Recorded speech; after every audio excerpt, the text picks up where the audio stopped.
Que le Seigneur vous bénisse tous. Amen. Je vous invite à pouvoir vous lever. Nous allons directement lire la parole. Parce que ici, le temps file.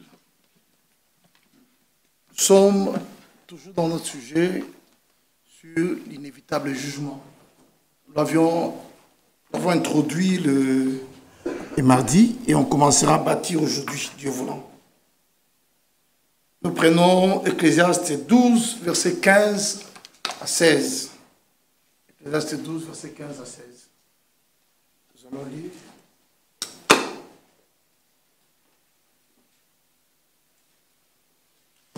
Ecclésiaste chapitre 12, versets 15 à 16. Écoutons la fin du discours. Crains Dieu et observe ses commandements. C'est là ce que doit faire tout homme. Amen.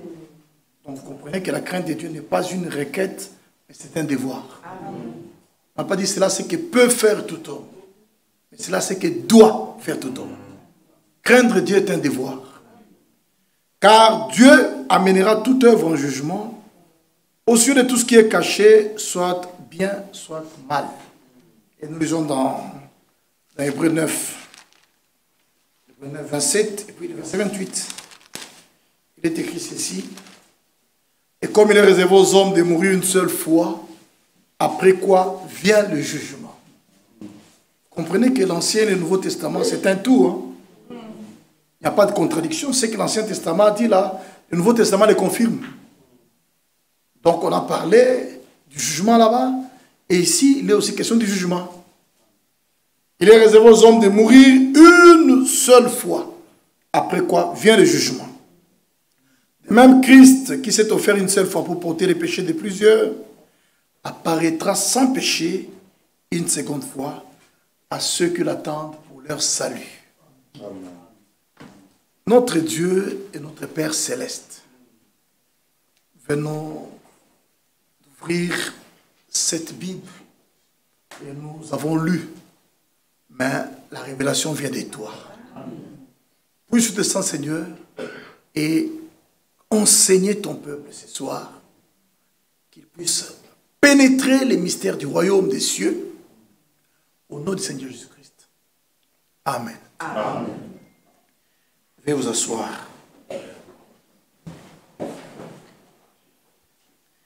Parlons toujours de ce sujet intitulé « L'inévitable jugement ». Et nous avons dit que ces jugements, il n'y a personne qui échappera à cela. Personne. Que vous soyez un élu, que vous soyez un appelé, que vous soyez un réprouvé, vous passerez en jugement. Il n'y a personne. Parce qu'il y a des gens qui vont se réfugier derrière des citations qu'ils comprennent mal pour dire non, mais Frère Branham qui a dit que l'épouse ne passera pas en jugement. Frère Branham l'a dit. Je peux vous lire même cette citation tout de suite là-bas. Frère que Frère Branham a dit ça. Mais il faut comprendre ce qu'il a dit. Quand Frère Branham parlait, il parlait du jugement du trône blanc. L'épouse ne passera pas par le jugement du trône blanc. Au jugement du trône blanc, nous ne serons pas jugés, mais nous jugerons. Même les différents jugements qui ont lieu avant les milléniums, l'épouse ne passera pas par ces jugements-là. Mais quand l'épouse elle-même sera enlevée avant de s'installer dans la salle des noces pour commencer la fête, nous serons jugés. Nous serons jugés. Pour que chacun reçoive la couronne qu'il mérite. Nous n'aurons pas la même couronne. Hein? Parce qu'on n'a pas servi le Seigneur de la même manière. Il y avait ceux-là qui étaient paresseux et d'autres qui étaient zélés. Dieu ne peut pas nous payer de la même manière. Frère, Dieu est le juste et juge. Quand quelqu'un est un peu nonchalant, il est un peu négligent, il ne doit pas avoir la même couronne que celui qui est zélé. Quand David disait à son époque, le zèle de ta maison me dévore, il y avait d'autres aussi qui négligeaient la maison de Dieu. Et c'est la même chose aujourd'hui. Quand la parole est prêchée, il y a d'autres qui prennent très au sérieux la parole, mais d'autres qui prennent ça avec légèreté. On ne peut pas avoir la même récompense. Bien aimés frères, ce qu'il faut retenir, nous ne servons pas Dieu en vain. Il y aura une récompense. La Bible dit dans Hébreux 11, verset 6, il faut que tout celui qui s'approche de Dieu croie qu'il existe. Et il est le rémunérateur de ceux qui le cherchent. Dieu nous payera. Mais il va nous juger avant de nous récompenser. Il y aura un jugement. J'ai dit le mardi qu'il y a 3 entrées dans le royaume. Je crois que tout le monde m'avait suivi. Je dis qu'il y a 3 entrées dans le royaume. La première entrée, c'est l'entrée des élus. Et le privilège que les élus ont, ils n'auront pas à toutes les entrées. Les élus seront dans l'enlèvement. Les élus seront dans les milléniums.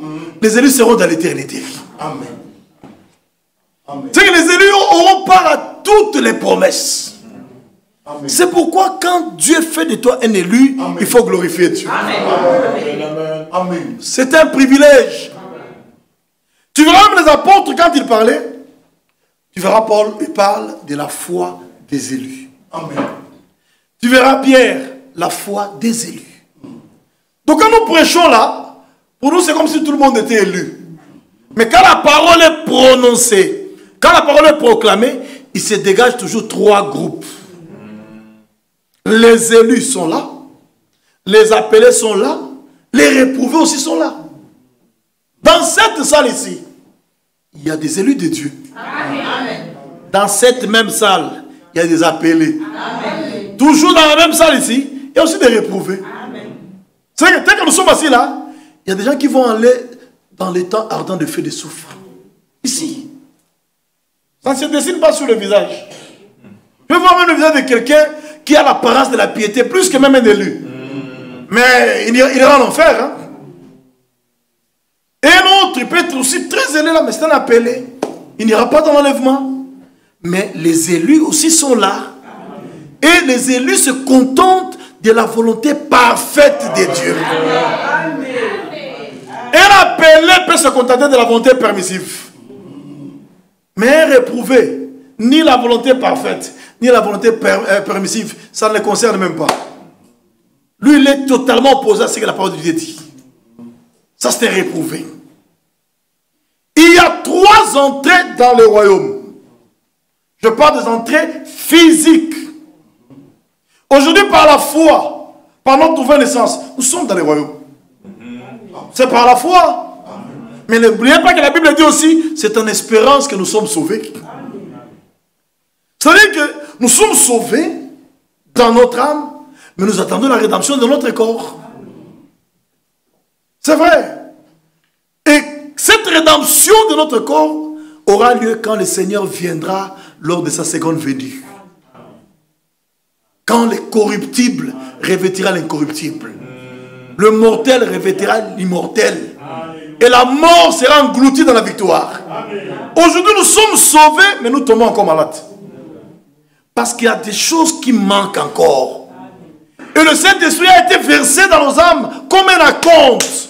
Amen. Comme les arts. Ça sera complété le jour de la rédemption. Alléluia. Et c'est vers là que nous tendons, frères.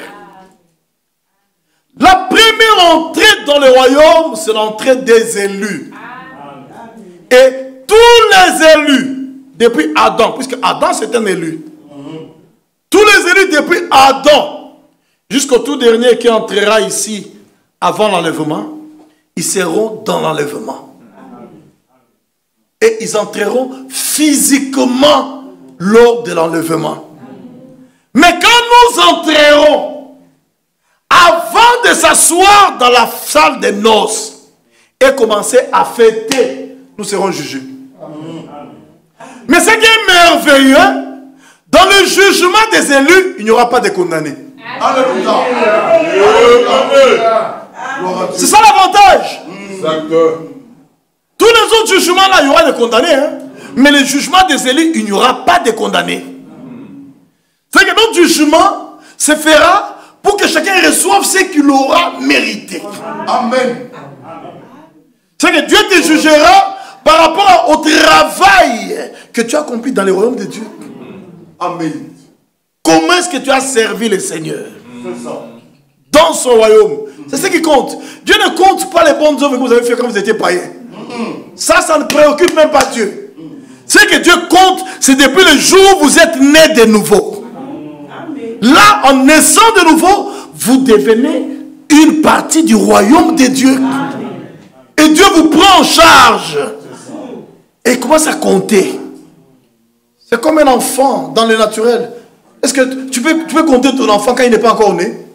Tu ne peux pas le compter? Est-ce que tu peux inscrire ton fœtus là dans le registre? Ou bien dans le certificat d'enregistrement de la famille? Tu inscris ton fœtus? Jamais. On inscrit un enfant qui est né. Amen.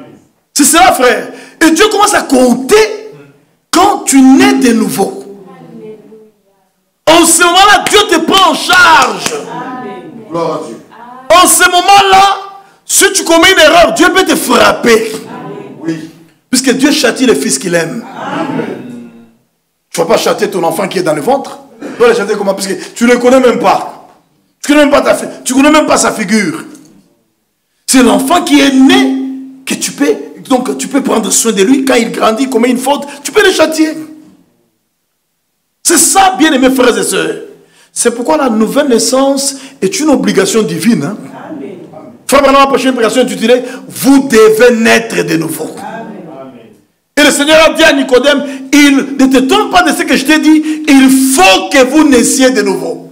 Donc cette obligation-là que Branham a prononcée ne vient pas de Branham. C'est ainsi dit le Seigneur par l'Écriture. Dans Jean chapitre 3. Bien mes frères et sœurs, la grâce que les élus ont, ils ont part à toutes les trois entrées. Amen. Les élus seront dans l'enlèvement. Et après l'enlèvement, les élus seront jugés et chacun recevra ce qu'il aura mérité. Et il entrera dans la joie de son maître. Enfin, la fête de Noël sera une grande joie. Amen. Nous nous réjouirons pendant 7 ans. C'est particulier. Et il ne faut pas manquer. Et c'est ça le but même de ces messages ici. Amen. Donc chaque fois que nous venons à cette réunion ici, c'est pour nous préparer à cette fête là-bas. Et par la grâce de Dieu, nous irons là-bas. Nous fêterons pendant 7 ans. Amen. Et après les 7 ans, nous descendrons sur la terre. On descendra comme qui? Comme reine. Oui. Aujourd'hui, nous sommes l'épouse de l'agneau. Mais en descendant, nous serons la femme de l'agneau. Et nous descendrons dans le millénium pour régner avec Christ. Lui, le roi, nous, la reine. Pendant 1000 ans. Ça, c'est particulier. Et le frère Branham appelle ça dans la demeure future la lune de miel. Amen. Vous connaissez très bien ce que signifie une lune de miel. Amen. Toi, tu vas venir dans ta lune de miel d'une semaine là-bas et puis tu fais du bruit. Hein? L'autre fait une lune de miel de 2 semaines, l'autre d'1 mois. Il fait trop de bruit là-bas. Mais nous ferons une lune de miel de 1000 ans. Amen. Donc Dieu a placé là-bas très haute, frère. Il a placé là-bas très haute. Une lune de miel de 1000 ans. C'est ça le règne millénaire. Entre Christ et sa femme. C'est vrai. Et en ce moment-là, nous habiterons dans une ville suspendue. C'est du jamais vu. Hein? Vous avez déjà vu une ville suspendue, même en Europe ici. Ça n'existe pas. Toutes les villes prennent leurs racines souterraines. On creuse sous le sol pour que la ville tienne bon. Mais là, sera une ville suspendue. Elle vient, elle se tient là-bas. Pendant 1000 ans, elle plane. Amen. Une ville pyramidale qui a des solides fondements dont Dieu lui-même est l'architecte et le constructeur. C'est la ville qu'Abraham cherchait. Cité qu'Abraham recherchait. Mais le Seigneur nous l'a promise. Par la grâce de Dieu, nous irons là-bas. Et ce qui est bien, même dans l'éternité, l'épouse, la femme de l'agneau habitera dans cette ville là-bas. Et les autres rachetés seront sur la terre, sur le flanc de la colline. C'est pourquoi il ne faut pas manquer l'enlèvement. Il ne faut pas manquer l'enlèvement. Sinon, tu ne placeras pas l'éternité dans un palais. C'est ça, frère. Parce qu'Adam en Éden, il n'avait pas de palais. Hein? Adam vivait dans la nature comme ça. Il n'avait pas besoin d'une maison. Il vivait dans la nature pour cultiver la terre. Mais le privilège que le Seigneur nous a fait en tant qu'épouse, dans l'éternité, on ne vivra pas ici comme tout le monde, mais nous vivrons dans la nouvelle Jérusalem. Et chacun dans son palais. Nous avons raison de chanter, j'ai un beau palais là-haut et libéré des soucis. Mais cette épouse-là, avant de s'installer dans la salle de noces, pour commencer la fête, elle sera jugée. Alors, je vais vous lire ces deux citations d'abord avant de retourner définitivement dans les Écritures, pour que vous voyez ce qui séduit, ce qui trompe les gens. Vous allez voir ce qui trompe les gens. Quand ils lisent ces deux citations ici, que je vous donne, et ils sortent et disent, ah frère, moi je suis une épouse, je ne serai pas jugé. C'est faux. Tu seras jugé. Mais tu ne seras pas jugé lors du jugement du trône blanc. Tu ne seras pas jugé lors du jugement des nations. Tu ne seras pas jugé là-bas. Mais à l'enlèvement, avant de s'installer dans la salle de noces, tu seras jugé. Là, même les pensées seront jugées. Les paroles seront jugées. Les actes seront jugés. Donc, cet enseignement, frère, doit vous rendre conscient. Très conscient. Et s'aimer la crainte de Dieu en chacun de vous. Sachant que vous vous tiendrez devant un Dieu omniscient. Un Dieu qui sait toutes choses. Amen. Il faut être sérieux, frère. Même là où tu es seul, là. Sois sérieux. Dieu te voit. Amen. Je vais lire ça, frère. Ces deux prédications. D'abord, je lis dans la prédication question-réponse sur la Genèse, au paragraphe 103. Je vous donne ceux qui prennent note. Question-réponse sur la Genèse, paragraphe 103. Et puis l'union invisible de l'épouse de Christ, paragraphe 124. Question-réponse sur la Genèse 103. L'union invisible 124. Je vais lire dans ces deux citations là-bas. Écoutez dans question-réponse sur la Genèse, au paragraphe 103. Vous allez voir, Frère Branham parle là des jugements des trônes blancs. Il parle aussi du jugement des nations qui aura lieu avant les milléniums. Et il dit que l'épouse ne passera pas en jugement. Il parle de ces deux jugements-là. Mais les gens prennent seulement la phrase, l'épouse ne passera pas en jugement. Ils sortent, ils commencent à courir. Il faut être attentif à la parole. Amen. Quand l'ange Gabriel, dans Daniel 9, 23, est venu devant Daniel, il lui a dit, sois attentif à la parole et comprends la vision. Amen. Et toutes les fausses doctrines qui naissent aujourd'hui sur la terre, elles naissent toujours d'une mauvaise compréhension des Écritures. Toutes les fausses doctrines. Ouais. On venait dans les véhicules avec Frère Michel, on suivait une prédication. Le prêteur, il lit avant la fondation du monde, mais quand il prend la bouche pour parler, il dit c'est l'éternité. C'est une confusion. On ne peut pas confondre l'éternité et avant la fondation du monde. Amen. Ce sont deux notions différentes. Amen. Dans l'éternité, il n'y a pas d'avant. Dans l'éternité, il n'y a pas d'après. Dans l'éternité, il n'y a pas d'hier. Dans l'éternité, il n'y a pas de demain. Dans l'éternité, les secondes ne comptent pas. Ni les minutes, ni l'heure. Ni les décennies, le lucre, tout ça. Le lustre plutôt. Ça ne compte pas. Il n'y a pas de siècle dans l'éternité. Quand vous lisez dans la Bible, au siècle des siècles, c'est le temps. Ce n'est pas l'éternité. L'éternité, dans l'éternité, il n'y a pas de siècle des siècles. Tu verras que même les méchants, ils brilleront dans le temps de fait au siècle des siècles. Et puis ils disparaîtront. Mais ils ne brilleront pas dans l'éternité. Nous n'aurons pas de méchants dans l'éternité. Dans l'éternité, il n'y aura que des fils et des filles de Dieu. Tu lis dans la Bible avant la fondation du monde. Tu lis dès le commencement, mais quand tu ouvres la bouche pour parler, tu dis l'éternité. C'est une confusion. Frère, Dieu a un plan éternel. Sa préscience est éternelle. Mais l'élection n'a pas été faite dans l'éternité. L'élection a été faite avant la fondation du monde.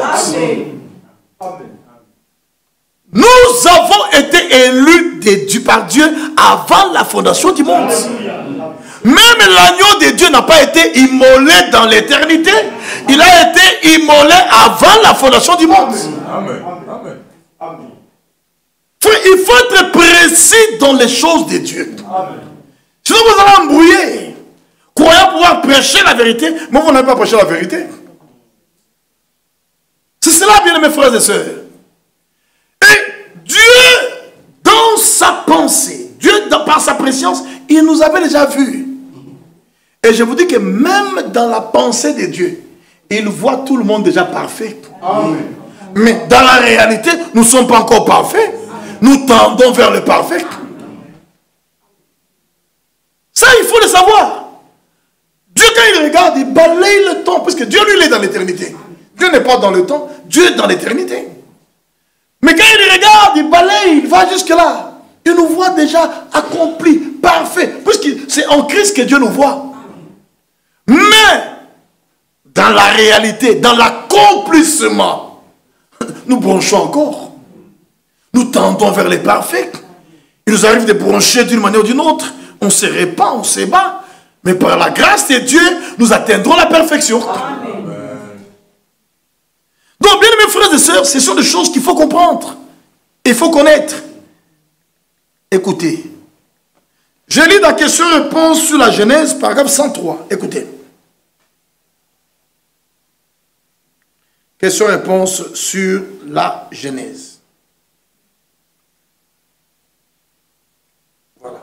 Paragraphe 103. Écoutez ce qu'il dit.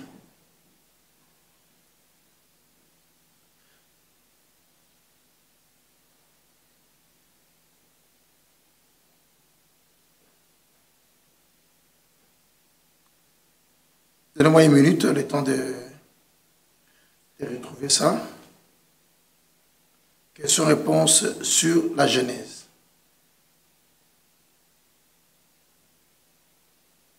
Au paragraphe 103. Bon, je lis d'abord l'union invisible et puis je vais voir une question-réponse sur la Genèse. L'union invisible, il dit ceci. Dieu devait ouvrir ses sept sceaux, pas dans une dénomination. J'y ai toujours été opposé. Mais hors de la dénomination, afin qu'il puisse prendre une épouse. Pas une épouse dénominationnelle. Il ne pourrait pas le faire. C'est contraire à sa parole. Il révéla ces sept mystères qui sont là. Ces sept mystères que Dieu révéla, ce ne sont pas les sept tonnerres. Ce sont les sept sceaux. Parce que quand un tonnerriste lit, il révéla ces sept mystères-là, il croira que ce sont les sept tonnerres. C'est la révélation des sept sceaux. Et ce qu'on dit de sept tonnerres n'a pas été révélé. Personne ne les connaît. Écoutez, et de voir des choses qui avaient été cachées depuis la fondation du monde et qui devaient être révélées dans les derniers jours au Fils de Dieu. Il a maintenant apporté cela devant les gens afin qu'ils puissent les voir. Vous y êtes maintenant à cette épouse non dénominationnelle. Oh là là, voilà vos deux livres. L'un est le livre de vie de l'agneau. Dans celui-là, votre nom est prédestiné. Il ne peut s'effacer. Vous ne pouvez plus du tout l'en retirer parce qu'il a été prédestiné à y être. Mais dans le livre de vie normal, vous pouvez l'en retirer à tout moment. Si vous ne vous repentez pas, il en est de toute façon retranché. Parce que vous allez passer en jugement. L'épouse ne passe pas en jugement. Elle part dans l'enlèvement. Vous avez suivi? Maintenant, il s'agit de quel jugement? C'est là où je voulais vous lire dans questions et réponses sur la Genèse. Questions et réponses sur la Genèse.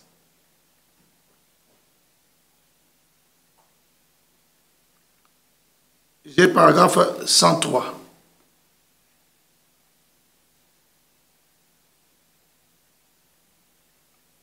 «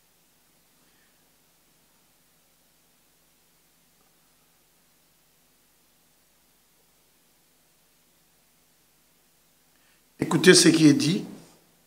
Question-réponse sur la Genèse. Frère Branham parle là-bas du jugement. Il montre que l'épouse passera en jugement. Bon, j'ai du mal à retrouver ça ici. Je vais fouiller ça même après. Hein. Et il parle, quand il cite ces jugements là-bas, il cite le jugement du trône blanc. Et puis il cite le jugement des nations. Et c'est conforme à l'écriture. Quand vous prenez la Bible dans Jean chapitre 5, Jean chapitre 5,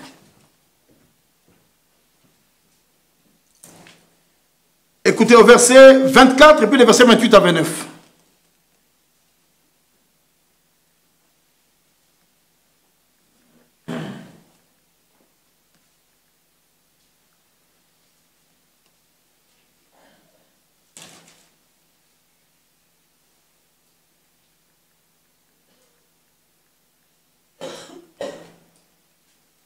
Jean 5, 24. En vérité, je vous le dis, celui qui écoute ma parole et qui croit à celui qui m'a envoyé a la vie éternelle et ne vient point en jugement. Mais il est passé de la mort à la vie. Vous suivez? Amen. Verset 28.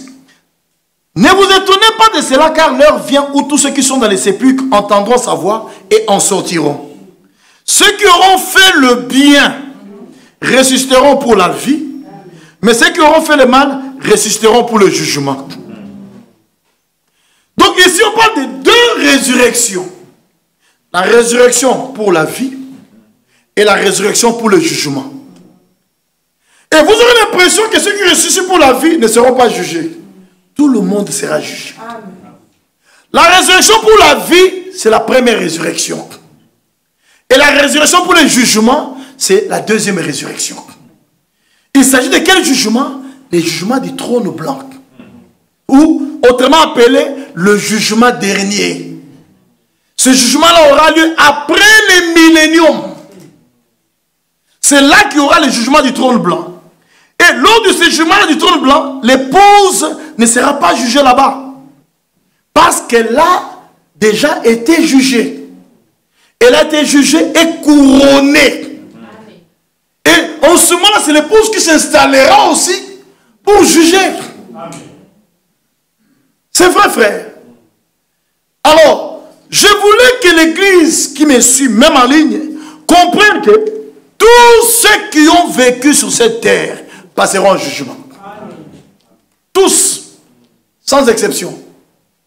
Même ceux qui enseignent la parole de Dieu. Écoutez ce que la Bible dit dans Jacques chapitre 3 verset 1. Jacques 3, 1. Jacques 3, 1. Mes frères, qu'il n'y ait pas parmi vous un grand nombre de personnes qui se mettent à enseigner. Pourquoi? Car vous savez que nous serons jugés plus sévèrement. C'est que même la façon dont vous prêchez la parole, Dieu vous jugera.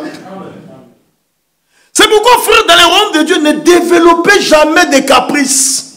On ne sert pas Dieu avec des caprices. Mais on sert Dieu avec zèle et tremblement. C'est comme ça qu'il faut servir Dieu. Et il ne faut pas que quelqu'un croie qu'il est indispensable dans le royaume de Dieu. Jamais. Dans le royaume de Dieu, le seul qui est indispensable, c'est le Seigneur Jésus-Christ. C'est le seul. C'est lui qui a dit, sans moi, vous ne pouvez rien faire. Mais sans toi, on peut faire. Sans moi, vous pouvez faire. Mais sans lui, nous ne pouvons rien faire. C'est la seule personne indispensable dans le royaume de Dieu. C'est pourquoi ne développez jamais de caprices dans les choses de Dieu. Bien mes frères et sœurs, l'épouse aura part à la première entrée, à la deuxième et à la troisième. Quoique la deuxième entrée, ce n'est pas l'entrée de l'épouse, c'est l'entrée des martyrs, mais l'épouse entrera aussi là-bas, participera aussi. Parce que l'épouse entre lors de l'enlèvement, les martyrs juifs passés et futurs, ainsi que les vierges folles qui mourront à martyr, entreront lors du millénium, et les appelés de tous les temps entreront dans l'éternité. Mais toutes ces entrées, lors de toutes ces entrées là-bas, il y a un jugement. Amen. Lors de chaque entrée, il y aura un jugement. Et je vous parlerai du jugement de l'épouse. Je vous parlerai du jugement des nations. Je vous parlerai du jugement des anges. Je vous parlerai du jugement des martyrs. Je vous parlerai du jugement des 12 tribus d'Israël. Et je vous parlerai du jugement dernier, qui est le jugement des appelés et des réprouvés. Ce jugement là-bas. Et tous ces jugements là-bas se trouvent dans votre Bible. Et Dieu a placé ça là-bas. Et Dieu nous a accordé la grâce de voir ça, de comprendre ça.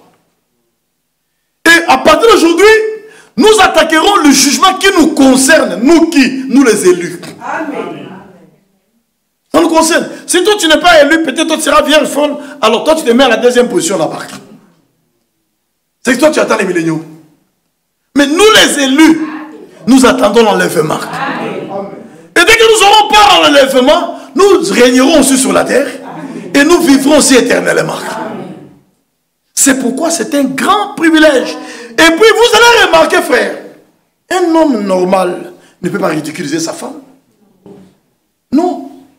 Vous allez voir que le jugement de tout ce monde là-bas se passera en public. Mais le jugement de l'épouse se passera à huis clos. Alléluia. Et tous les jugements se passeront sur la terre. Mais le jugement de l'épouse se passera au ciel. Amen. Amen. Donc l'épouse, vraiment, elle est spéciale aux yeux de Dieu. L'épouse, c'est une perle de grand prix devant le Seigneur. C'est que même là où l'épouse sera jugé, les autres ne seront pas là. Mais là où tout le monde là sera jugé, l'épouse sera là. C'est ça la différence, frère. Donc, quand Dieu fait de toi un élu, glorifie le Seigneur. Ça signifie que tu es un privilégié. Dieu t'a favorisé. Frère, en Christ, Dieu nous a favorisés. Il nous a favorisés. Maintenant, écoutez, donc les deux résurrections là, la résurrection pour la vie et la résurrection pour le jugement. La résurrection pour la vie, c'est la première. Et je vous avais dit, la première résurrection a 3 phases. Elle a commencé dans Matthieu 27 avec notre Seigneur et les saints de l'Ancien Testament. Elle se poursuivra dans le Nouveau Testament ici, quand les morts en Christ ressusciteront. Et elle se terminera dans Apocalypse 20, quand les martyrs juifs, passés et futurs, et les vierges folles ressusciteront pour entrer dans les milléniums. Ça, c'est la première résurrection qui est appelée là-bas la résurrection pour la vie. Et il y aura aussi la deuxième résurrection qui aura lieu après le millénium, juste avant l'éternité. Ça, c'est la résurrection pour le jugement. Et les païens, les réprouvés et les appelés se tiendront debout. Et ils seront jugés d'après ce qui sera écrit dans les livres. Il y aura plusieurs livres là-bas. Il y aura aussi les livres de vie. Mais vous remarquerez, pour la première résurrection, le livre de vie n'est pas mentionné. Pour la première résurrection, c'est le livre de vie de l'agneau. Et à l'époque, on croyait que le livre de vie de l'agneau, c'était seulement pour l'épouse. Non. Le livre de vie de l'agneau, ce n'est pas seulement pour l'épouse, mais c'est pour tous ceux qui auront part à la première résurrection. Tous.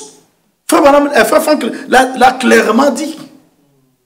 Dans le livre de l'Apocalypse, au chapitre 21, il montre clairement que tous ceux qui auront part à la première résurrection, leur nom se trouve inscrit dans le livre de vie de l'agneau. Et je peux vous lire ça. Hein? Je peux vous lire ça. Tous ceux qui auront part à la première résurrection. Voilà. Chapitre 21 du livre d'Apocalypse. Écoutez ce qui est dit. Tous. Mais ceux qui sont dans le livre des vies, ce sont les appelés.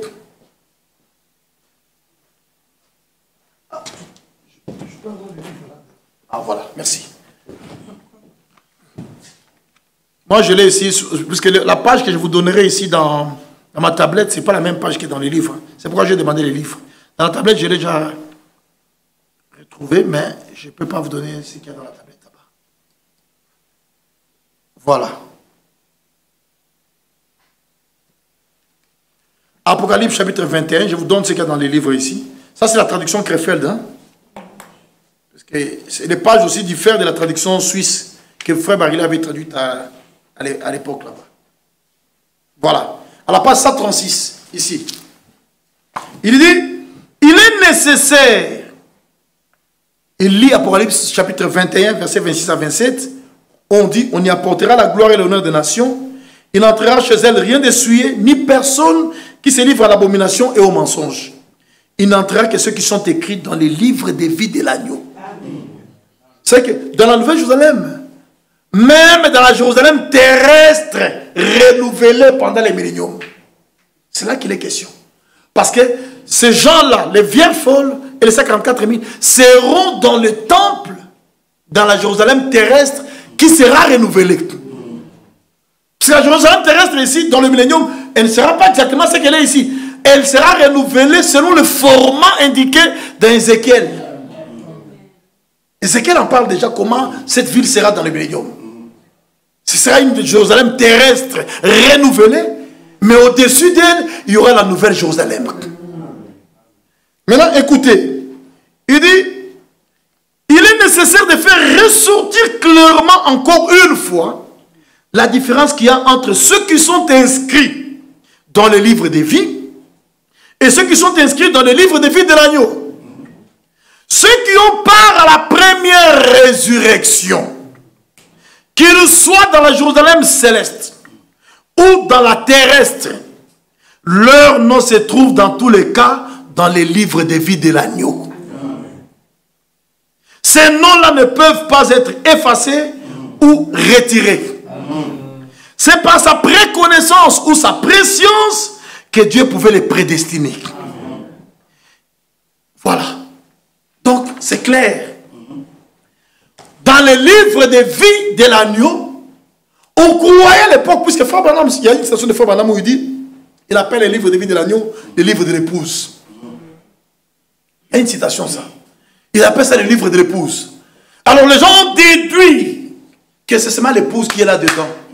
Mais en lisant les Écritures et en évoluant, on a compris que ce n'est pas seulement l'épouse qui est là, mais les vierges folles aussi sont là, les 144 000 aussi sont là. Donc tous ceux qui font partie de la première résurrection, leur nom se trouve dans les livres des vies de l'agneau. Et ça ne peut jamais être effacé. Mais dans le livre des vies, les noms peuvent être effacés. Et quand quelqu'un, son nom était dans le livre des vies, il est effacé, cet homme-là n'était pas un appelé, c'était un réprouvé. C'était un réprouvé. Parce que les noms des appelés ne peuvent pas être effacés. Quoi qu'ils soient dans le livre des vies, mais un appelé, c'est un fils de Dieu. Et quand Dieu vous sauve, c'est une rédemption éternelle. Dieu ne peut pas te sauver aujourd'hui et te perdre demain. Quand quelqu'un le nom était dans le livre des vies, et ensuite on l'a effacé, c'est-à-dire cet homme-là s'était réprouvé. Voilà mes bien-aimés frères. Donc il faut que vous compreniez ces choses de cette façon-là. Il y a la première entrée pour les élus, mais il y aura un jugement. Il y aura la deuxième entrée dans le millénium pour les martyrs, mais il y aura un jugement avant. Et dans la troisième entrée, il y aura aussi un jugement. Mais vous allez voir la différence. Dieu fait toujours la différence entre l'épouse et les autres. Pour ceux qui entreront dans les milléniums, ils sont d'abord jugés avant d'entrer. Ceux qui entreront dans l'éternité, jugés avant d'entrer. Mais nous sommes d'abord enlevés et puis jugés. Est-ce que vous comprenez? Dieu nous enlève d'abord de la terre. Il nous débarrasse de la mort, de toutes ces mauvaises choses là-bas. Ensuite, il nous juge. C'est pourquoi notre jugement sera différent de tout le monde. Ça sera différent de tout le monde. Alors, parlons un peu de ces jugements de l'épouse. Les jugements qui nous concernent. Je dis qu'il y aura les jugements de l'épouse, il y aura les jugements des nations, il y aura les jugements des martyrs, il y aura les jugements des anges, pas les anges comme Michael ou Gabriel, les anges déchus, c'est-à-dire les démons et Lucifer.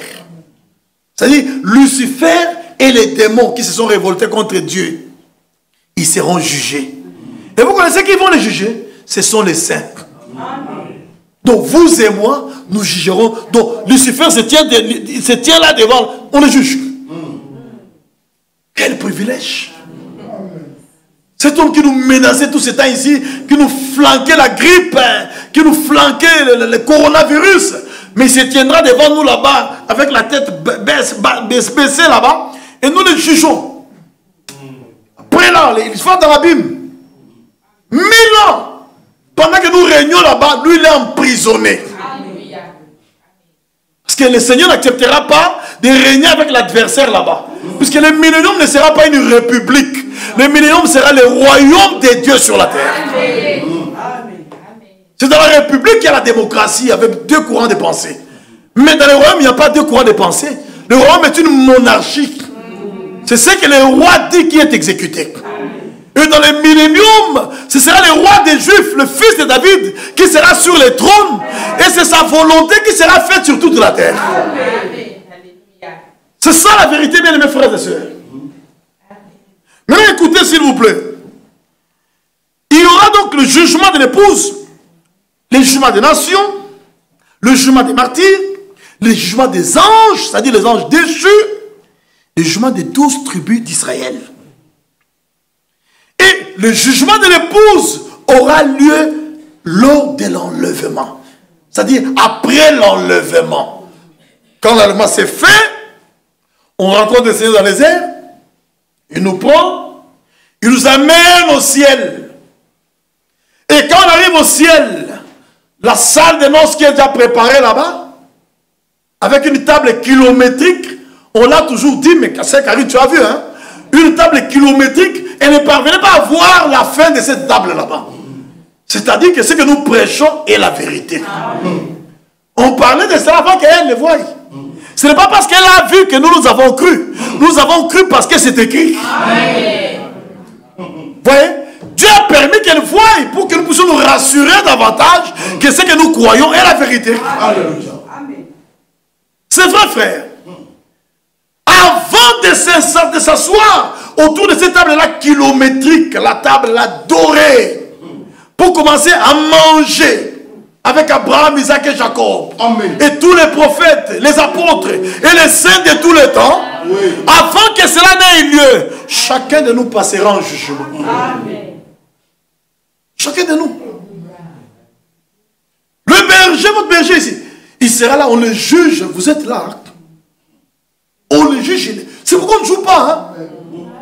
C'est pourquoi ne faites jamais des déclarations ici. Hein? Parce que nous serons jugés. Et chacun de vous là-bas passera là-bas. Nous tous nous sommes là en train de regarder. Et on suit. Même les pensées vont crier là-bas. C'est pourquoi, frère, même dans nos pensées, craignons Dieu. Amen. Amen. C'est la vérité. Craignons Dieu, frère. À tous les niveaux. Maintenant, écoutez, s'il vous plaît, frère. Parce que, quand l'enlèvement s'est fait, entre l'enlèvement et le millénium, il y a 7 ans. Ces 7 ans-là, c'est ce qu'on appelle autrement la 70e semaine de Daniel. Les 69 sont déjà passés jusqu'à la croix. Maintenant, à partir de la croix, Dieu a ouvert une parenthèse. Vous et moi, nous entrons dans cette parenthèse-là. On ne nous connaissait pas. C'est-à-dire, donc on n'avait pas droit au chapitre. Mais comme Dieu avait dit à Abraham que toutes les nations de la terre seront bénies en ta postérité. Cette postérité-là, c'est Christ. C'est que Dieu nous avait déjà vus. Et il a prévu un temps où nous devions entrer. Et ce temps-là tend à sa fin. Bientôt, ça sera clôturé. Ce temps-là. Alors, bien-aimés frères et sœurs, dès que ce temps-là est clôturé, Dieu retournera en Israël. Puisqu'il a commencé par là. Il finira là-bas. Il retournera en Israël. Maintenant, ça se fera pendant cet espace de temps-là. Pendant les 7 ans-là, répartis en 2 moitiés. La première moitié, c'est la moitié où Élie et Moïse apparaîtront en Israël pour prêcher et 144 000 viendront à la fois. Ensuite, c'est tout Israël qui sera sauvé. Comme l'Écriture le dit dans Romains 11. C'est ce que Dieu a prévu. Et dès que cela se termine, le Seigneur quittera le trône. Au milieu de la semaine là-bas, il quittera le trône, il descendra. Il posera son pied droit sur la mer, son pied gauche sur la terre. Il rugira comme rugit un lion. Le symbole-là de poser le pied droit sur la mer et le pied gauche sur la terre montre qu'il est le propriétaire originel de la mer et de la terre. Puisque lui-même a déjà dit que tout lieu qu'aura foulé la plante de votre pied vous sera donné. C'est pourquoi il foulera la mer, il foulera la terre pour revendiquer ça. Pour dire Satan, tu as fait beaucoup de dégâts, mais ton heure est terminée. En tant que propriétaire, j'ai vaincu, je viens revendiquer ce qui m'appartient. C'est ce qui commencera à frapper la terre des fléaux. Et ça, c'est la deuxième moitié maintenant. Dès que la deuxième moitié se termine, il y aura 2 prolongations. Ces prolongations, nous les trouvons dans Daniel 12, 11 à 12. Daniel chapitre 12, verset 11 à 12. Il est écrit ceci. Depuis le temps où cessera le sacrifice perpétuel et où sera dressée l'abomination du dévastateur, il y aura 1290 jours. Les 1290 jours ici, ce sont les 1260 jours là de la grande tribulation plus 30 jours. C'est ce qui fait 1290. Ça signifie, dès que la deuxième moitié se termine, il y aura déjà une prolongation de 30 jours supplémentaires. Et la prolongation de 30 jours supplémentaires là, c'est pendant ce temps-là que se tiendra la bataille d'Armageddon. Ou la 3e guerre mondiale. Et la Bible ajoute encore, verset 12, heureux celui qui attendra et qui arrivera jusqu'à 1335 jours. Si tu prends les 1290 jours là-bas, pour que ça fasse 1335, vous comprenez qu'il y a 45 jours supplémentaires. Donc ce sont 2 prolongations. La première prolongation de 30 jours pour la bataille d'Armageddon. Et la deuxième prolongation de 45 jours, c'est là qu'aura lieu tous les jugements qui auront lieu avant les milléniums. Et nous verrons tous ces jugements là-bas. Et ces jugements-là sont appelés par le frère Franck les jugements préliminaires. Pourquoi est-ce qu'ils sont appelés les jugements préliminaires? Parce qu'ils ont lieu avant que la royauté ne s'installe. Avant que le Seigneur n'installe sa royauté et qu'il règne sur la terre pendant 1000 ans, il y aura des jugements préliminaires. Et ces jugements préliminaires se tiendront pendant les 45 jours-là. C'est dans votre Bible là. Et par la grâce de Dieu, nous verrons tout ça en détail. Mais j'ai voulu vous brosser le plan. Comme ça, vous aurez la facilité de suivre. Afin que chacun comprenne où nous allons. Qu'est-ce qui va se passer? Bien, mes frères et sœurs, dans les royaumes de Dieu, le hasard n'existe pas.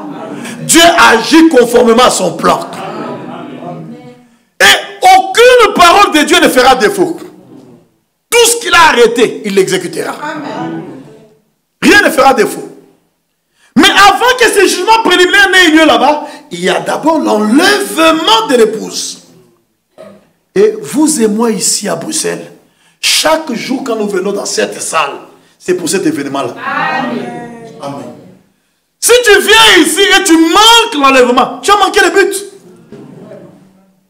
Parce qu'il a été dit à Frère Branham le 11 juin 1933, dans la rivière Ohio, là-bas aux États-Unis, il lui a été dit, de même que Jean-Baptiste a été envoyé comme précurseur de la première venue du Messie, tu seras envoyé avec un message qui préparera la seconde venue du Messie. Et c'est ce message, c'est ce que vous écoutez ici. Même ce soir, vous écoutez ces messages-là. C'est le seul message sur la terre qui prépare l'épouse à l'enlèvement. C'est pourquoi dans la citation que nous avons lue là-bas, vous avez écouté Frère Branham dire que c'est une épouse non dénominationnelle. Parce qu'elle ne sortira pas des dénominations. Elle sortira de ces messages. C'est la vérité. Donc si vous voyez quelqu'un aujourd'hui, il croit ces messages, après il rentre dans une dénomination. Il n'avait jamais cru. Il n'a jamais compris. Parce que ce message, c'est un appel à sortir. C'est un appel à sortir. Quand tu l'écoutes, tu dois donc quitter les dénominations.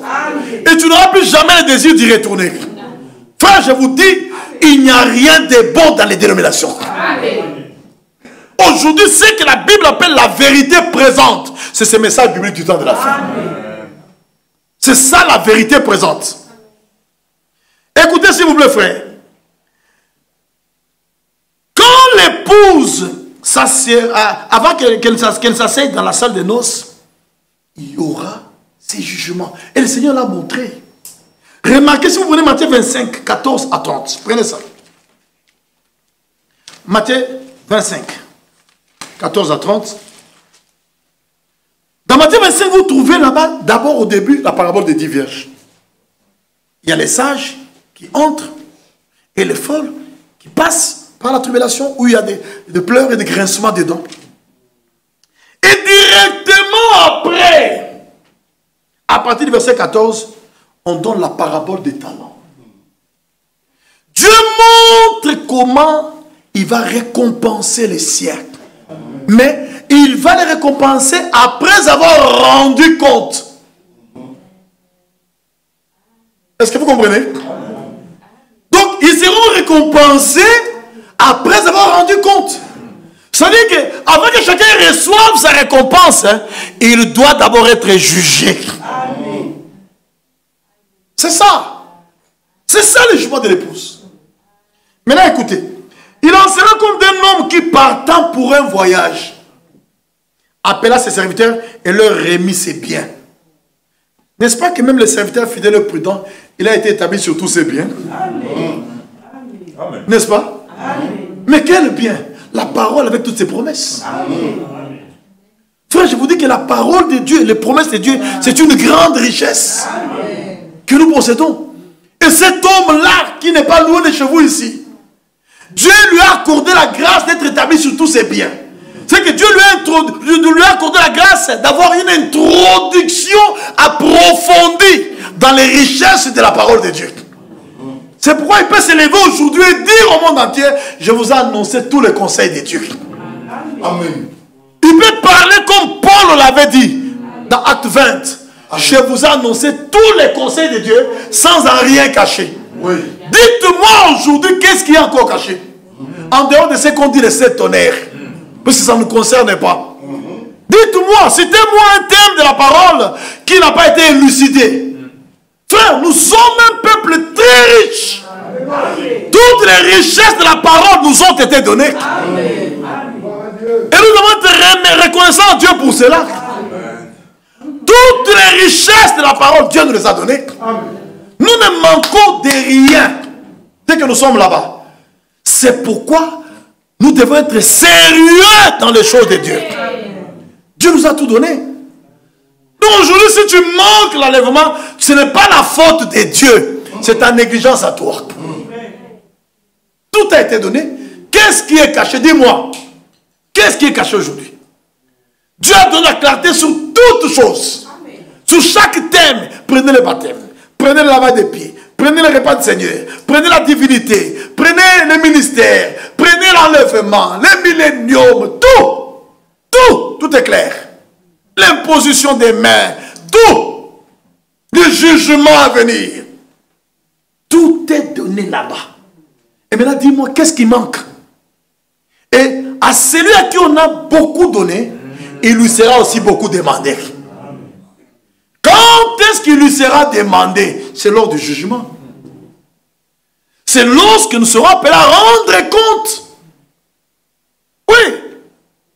Toi, tu te dis là-bas, mais c'est mon corps, je peux l'utiliser comme je veux. Tu te trompes. Ton corps là, c'est le temple du Saint-Esprit. Il y a quelqu'un qui a formé ce corps là-bas. Si tu ne l'utilises pas pour sa gloire, tu rendras compte. Amen. C'est vrai, frère. Il en sera comme d'un homme qui, partant pour un voyage, appela ses serviteurs et leur remit ses biens. Qui est cet homme qui est parti en voyage? C'est Jésus-Christ. Il est parti. Il dit, je m'en vais vous préparer une place. Et lorsque je m'en serai allé, je reviendrai et je vous prendrai avec moi, afin que là où je suis, vous y soyez aussi. Amen. Quelle belle promesse! C'est la plus grande promesse au temps de la fin. Amen. Le retour physique du Seigneur Jésus-Christ. Il donna 5 talents l'un, 2 à l'autre, et 5 talents l'un, 2 à l'autre, et 1 au troisième, à chacun selon sa capacité. Vouloir ou pas, chacun a sa capacité. Amen. Alléluia. Nous n'avons pas la même capacité. On peut lire les mêmes brochures, on peut lire la même Bible, mais on n'a pas la même capacité. Donc Dieu a donné à chacun sa capacité. C'est pourquoi nous ne prêcherons jamais de la même manière.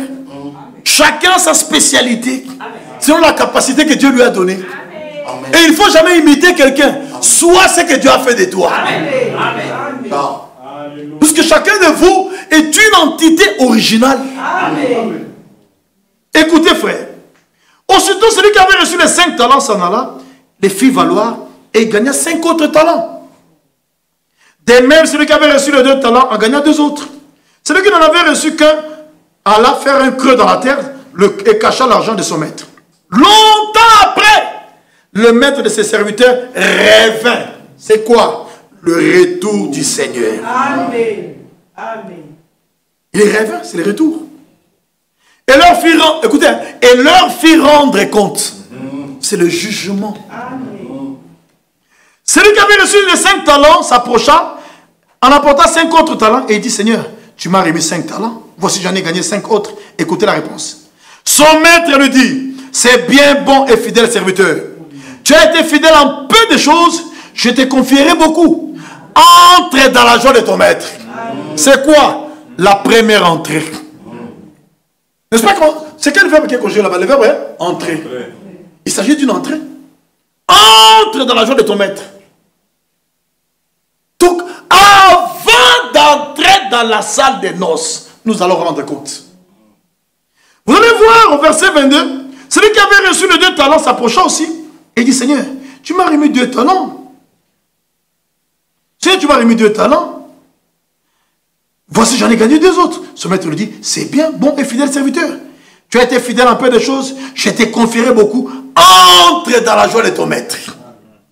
Celui qui n'avait reçu qu'un talent s'approcha ensuite et dit, Seigneur, je savais que tu es un homme dur, qui moissonne où tu n'as pas sémé, et qui amasse où tu n'as pas fané. J'ai eu peur. Je suis allé cacher ton talent dans la terre. Voici, prends ce qui est à toi. Son maître lui répondit, serviteur méchant et paresseux. Tu savais que je moissonne où je n'ai pas sémé, que j'amasse où je n'ai pas fané. Il te fallait donc remettre mon argent au banquier. Et à mon retour, j'aurais retiré ce qui est à moi avec un intérêt. Ôtez-lui donc le talent et donnez-le à celui qui a les 10 talents. Car on donnera à celui qui a et il sera dans l'abondance. Mais à celui qui n'a pas, on ôtera même ce qu'il a. Et les serviteurs inutiles, jetez-les dans les ténèbres du dehors où il y aura des pleurs et des grincements de dents. C'est-à-dire que les serviteurs inutiles, lui, doivent passer par la tribulation là-bas. Mais les autres là-bas, ils doivent entrer dans la joie de leur maître. Donc vous comprenez bien, mes frères, avant de s'installer dans la salle de noces, pour commencer à fêter, Dieu nous appellera d'abord à rendre compte. C'est pourquoi même quand vous servez le Seigneur là au piano, comme Myriam le fait là, ou comme Junior le fait ici en entendant les cantiques, ne développez jamais de caprices. Faites-les avec zèle, crainte et tremblement. Amen. Sachant que Dieu vous paiera pour ce travail-là. Ça, il faut le savoir. Bien aimés frères, la vie chrétienne est un sacrifice permanent. Amen. Tous les jours de notre vie, nous devons nous sacrifier. Amen. Parce que nous savons qu'il y a une récompense qui nous attend. Alléluia. Mais nous serons appelés à rendre compte. Amen. Ça, personne ne doit l'oublier. L'épouse passera aussi en jugement. Si vous prenez votre Bible dans Hébreux chapitre 10, verset 30, il est écrit, Hébreux 10, 30, quand nous connaissons celui qui a dit, à moi la vengeance, à moi la rétribution, et encore, le Seigneur jugera son peuple. N'est-ce pas que nous sommes son peuple? Amen. Le Seigneur nous jugera. C'est l'écriture. En tant que son peuple, retenons que le Seigneur nous jugera. C'est la parole de Dieu. Daniel 12, verset 3. Daniel 12, verset 3. Écoutez ce qui est écrit. Ceux qui auront été intelligents brilleront comme la splendeur du ciel. Et ceux qui auront enseigné la justice à la multitude brilleront comme les étoiles à toujours et à perpétuité. Dieu montre, hein, parmi les rachetés, la façon dont chacun brillera. Il montre que ceux qui auront intelligent, dans une autre traduction, on dit que les sages, le vierge sage, brilleront comme la splendeur du ciel. Et ceux qui auront enseigné la justice, nous, ceux qui auront enseigné la justice à la multitude, brilleront comme les étoiles à perpétuité. Donc, nous brillerons différemment. Donc, nous autres ici, nous brillerons comme les étoiles. Vous qui n'enseignez pas la justice à la multitude, il ne faut pas te débrouiller. Non, ça, moi je traverse, je vais de l'autre côté. Il n'y a pas moyen d'aller de l'autre côté. Parce que pour enseigner, pour faire ce travail là-bas, Dieu doit t'appeler à le faire. Il ne faut même pas jalouser quelqu'un, puisque là-bas, c'est l'amour parfait qui entrera. Il n'y aura pas de jalousie là-bas. Ce qui est bien, c'est d'être là-bas. Même si tu vas prier moins, mais sois là-bas. C'est la chose essentielle. C'est comme quelqu'un qui disait que non, moi au ciel, hein, même si on me met dans le kissin sur le ciel là-bas, hein, l'essentiel c'est d'être là-bas seulement. Mais retenez qu'il n'y aura pas de quartier reculé là-bas. Parce que là-bas c'est la perfection. Il n'y aura personne qui va se plaindre au ciel, frère. Et retenez qu'au ciel, nous ne nous ennuierons pas. J'étais content, un jour j'écoutais le frère Franck, il dit, dans l'éternité, on ne s'ennuiera pas.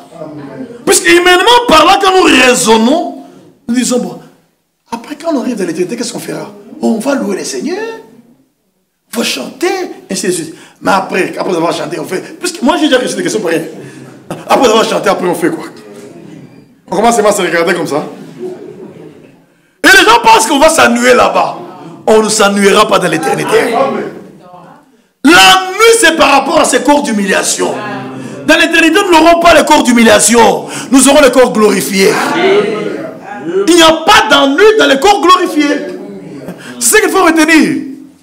Et quand j'écoutais le frère Franck dire, dans l'éternité, il n'y aura pas d'ennui, j'étais très content. On ne s'ennuiera pas là-bas. C'est la vérité. Frère Michel, j'arrête à quelle heure?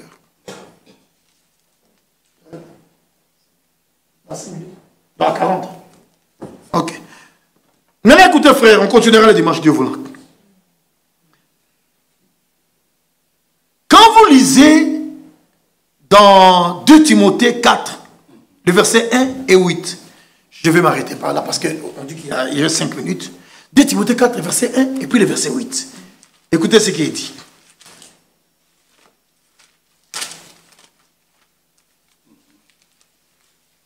De Timothée. Frère Franck a raison d'appeler Paul le grand apôtre Paul. Parce que Paul, les démonstrations qu'il a faites dans les Écritures, c'est sérieux, frère. Paul avait une grande connaissance des choses de Dieu. C'est ce quand Agrippa a regardé avec Festus, il avait dit non, Paul, ton grand savoir te fait déraisonner. Donc, il y a qui trop. Paul connaissait beaucoup de choses. Tu t'imagines quelqu'un que Dieu a amené jusqu'au 3e ciel. Et il dit qu'il a écouté des choses ineffables. Qui ne peut pas raconter qu'elle aurait. Donc aucun homme ne peut écouter. Frère, Dieu l'a amené là-bas. Et on lui a parlé des histoires. Mais même au temps de la fin, frère Branham aussi, Dieu l'a amené. Hein? Amen. Alléluia. Dieu a amené Paul. Branham a prêché comme Paul. Dieu l'a amené aussi là-bas. Frère Branham, c'était un grand homme de Dieu. Hein? Il faut beaucoup de respect pour ces ministères-là. Hein?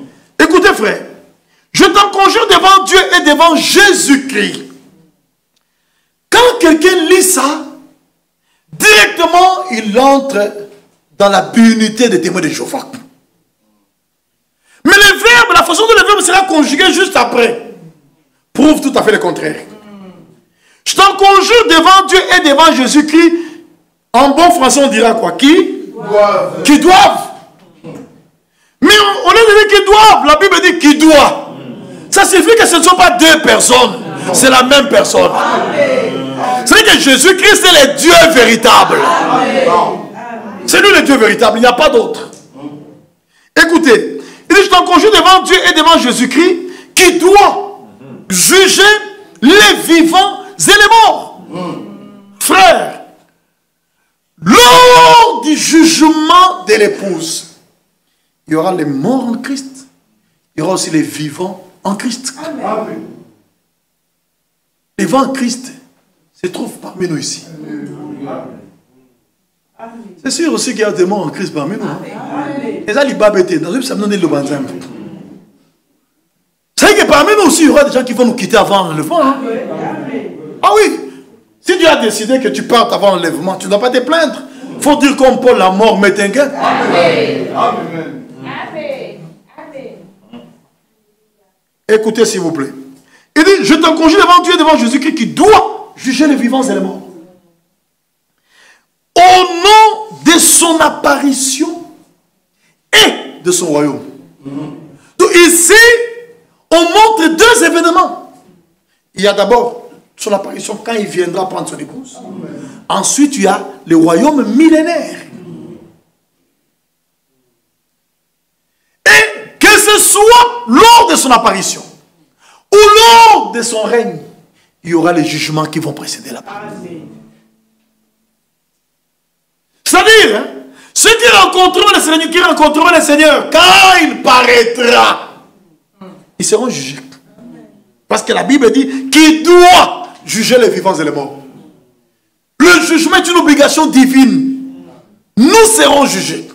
Que ce soit les vivants ou les morts en Christ, ils seront jugés. Même lors du royaume là-bas. Que ce soit les martyrs, que ce soit Israël, tout Israël qui sera sauvé là-bas, tout le monde sera jugé. C'est l'écriture. Il n'y a pas moyen d'échapper. C'est pourquoi je vous ai dit que ce jugement est inévitable. Il est inévitable. Et Frère Branham disait, il dit, ce n'est pas la mort là qu'il faut craindre, mais c'est le jugement après la mort. Dieu nous jugera.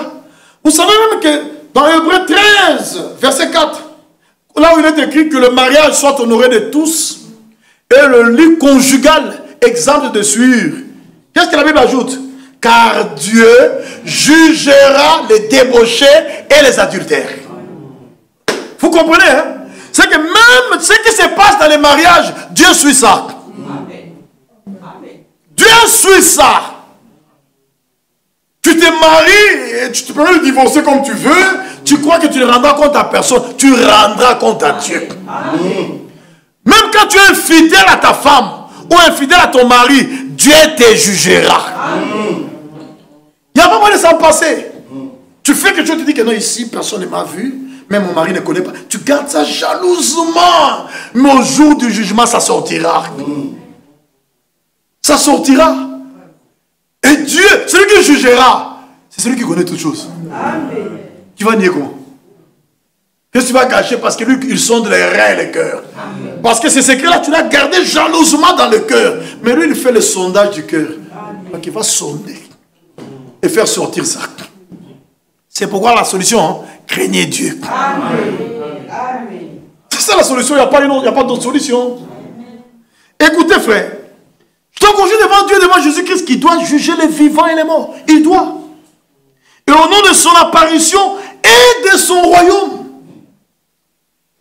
Une autre traduction dit et de son règne. Au verset 7 et 8. J'ai combattu le bon combat. J'ai achevé la course. J'ai gardé la foi. Désormais, la couronne de justice m'est réservée. Le Seigneur, le juste juge. Est-ce que vous comprenez qu'il y a un jugement? Paul qui écrivait ici, il fait partie de l'épouse de Jésus-Christ.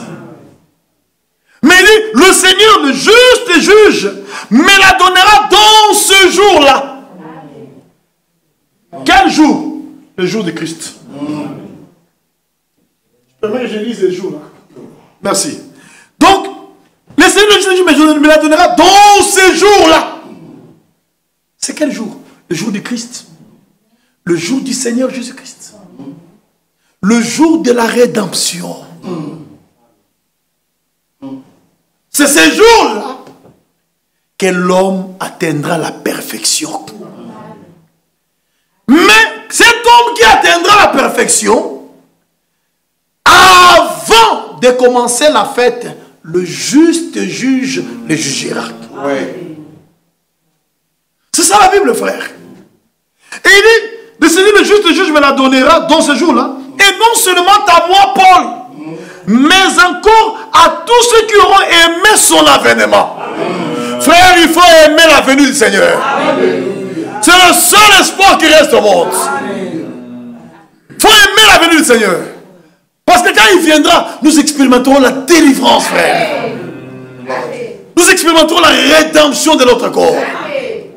Nous quitterons Bruxelles. Je vous dis, si Dieu vous enlève maintenant même là-bas, il vous amène, pas dans la Nouvelle Jérusalem, mais il vous amène seulement au paradis. Et il vous montre Bruxelles ici.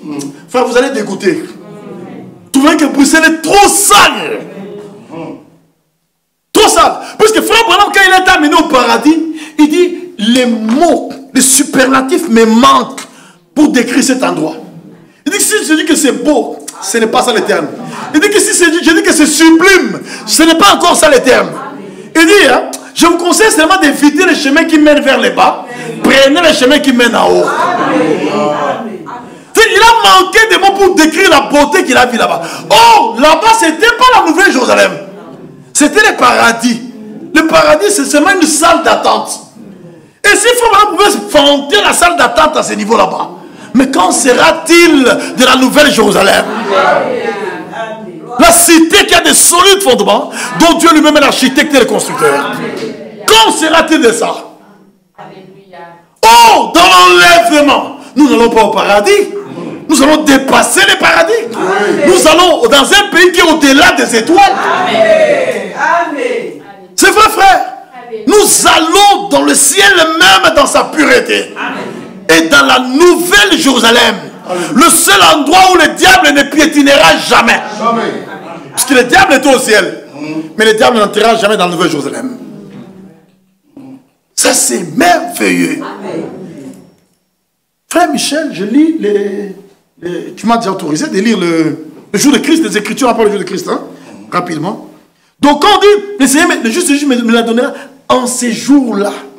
Ces jours-là, la Bible, si tu prends Philippiens 1,6 par exemple, Philippiens 1,6, rapidement, et puis Philippiens 1,10, Philippiens 1,6 et puis le verset 10. Chapitre 1, verset 6 et le verset 10. Il est écrit ceci. Je suis persuadé que celui qui a commencé en vous cette bonne œuvre. Est-ce que vous les connaissez? C'est le Seigneur Jésus-Christ. Il a commencé parce qu'il est le commencement et la fin. Celui qui a commencé en vous cette bonne œuvre la rendra parfaite pour le jour de Jésus-Christ. Amen. Verset 10. Pour le discernement des choses les meilleures, afin que vous soyez purs et irréprochables pour le jour de Christ. Amen. C'est au jour de Christ ici que le Seigneur nous donnera la couronne de justice. C'est quel jour? C'est le jour où il vient nous prendre, le jour où il viendra nous enlever. C'est ces jours-là. Je lis encore 2 autres écritures avant d'arrêter. Dans 1 Corinthiens 1, verset 8. 1 Corinthiens 1, 8. Il est écrit ceci. Il vous affermira aussi jusqu'à la fin. Alléluia. Quelle garantie. Amen. Il vous affermira aussi jusqu'à la fin pour que vous soyez irréprochables au jour de notre Seigneur Jésus-Christ. Parce qu'à ce jour-là, le Seigneur viendra prendre une épouse irréprochable. Une épouse sans tache, ni ride, ni rien de semblable, mais sainte et irrépréhensible. Et c'est pour cela que nous sommes affermis, pour que nous soyons irréprochables. C'est pourquoi aujourd'hui, recevez avec reconnaissance chaque reproche de la parole. Ce reproche de la parole est là pour vous tailler, afin qu'à la fin vous soyez irréprochables. Quand la parole, même si elle est dure, elle vous cogne, ne fouillez pas, ne vous lamentez pas. Implorez la grâce de Dieu. Amen. Afin qu'il vous rende capable d'obéir à la parole. Amen. Amen. Dernière écriture, c'est Philippiens 2,16. Et on va s'arrêter par là. Philippiens 2,16. Il est écrit, portant la parole de vie. Amen. Je pourrais me glorifier au jour de Christ de n'avoir pas couru en vain, ni travaillé en vain. Voilà. Donc, pour être sûr que ce jour-là, vous n'aurez pas d'ennui, il faut porter la parole de Christ. Amen. Nous vous la portons. Vous aussi, en croyant, portez-la dans vos âmes. Identifiez-vous à cette parole là-bas. Devenez un avec cette parole. Parce que le Seigneur viendra enlever une épouse parole. C'est vrai, frère. Donc vous comprenez bien, mes frères et sœurs, que nous serons appelés à rendre compte. Nous allons rendre compte. Que tu ne le veuilles ou pas, c'est le schéma.